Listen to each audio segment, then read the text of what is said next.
ngaphambi kwezinkumba ezingaka zabantu ngoba ukuma phambi kwabantu akwandele bani. Ngakho ngifisa nje ukudlulisa ukubonga kakhulu mase ngibingelela yena umongameli kanye nethimba lakhe. Ngeke nginazi ngokulandelana kwenu kodwa nabo baba basesontweni ngiyabingelela, imbokodo yasesontweni yonke ney'khundla zayo, isizwe esikhona phakathi kwethu. Ngibingelela izinduna zakithi engihamba nazo kanye namasiko alikhulu, umndeni engihamba nawo, uNdlunkulu wesizwe nethimba lakhe naye. Ngike ngabona noNdlunkulu wakwaZungu phakathi kwethu.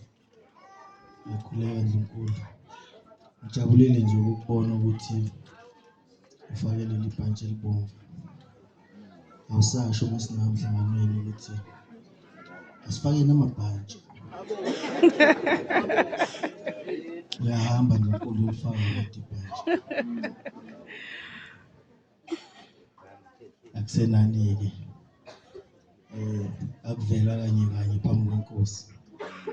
Njengoba kade kukhetha inkosi nje la, khona abayitshela ukuthi angiyikhethanga ngoba ngingezange ukuzohlala la. Baningi abasho njalo ukuthi inkosi ayizange ukuzohlala la, shuthi ayikhethi inkosi.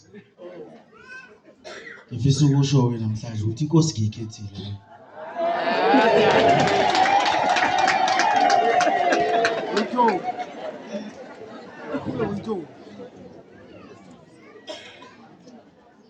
Inkosi ngikhetha wonke amabandla esizwe.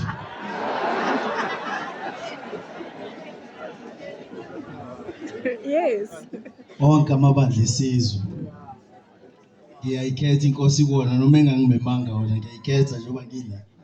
Ngiyazi nakubona lizovela leli thuba ukuthi ukhetha inkosi.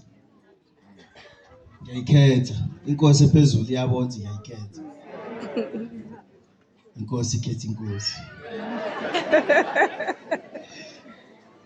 Njengoba ngimilela kunemali engakanani la ebeko umongameli. Wazi ulingeke. Kanti umongameli ushilo ukuthi abaholi bomphakathi bangatholakali sebefutha izisu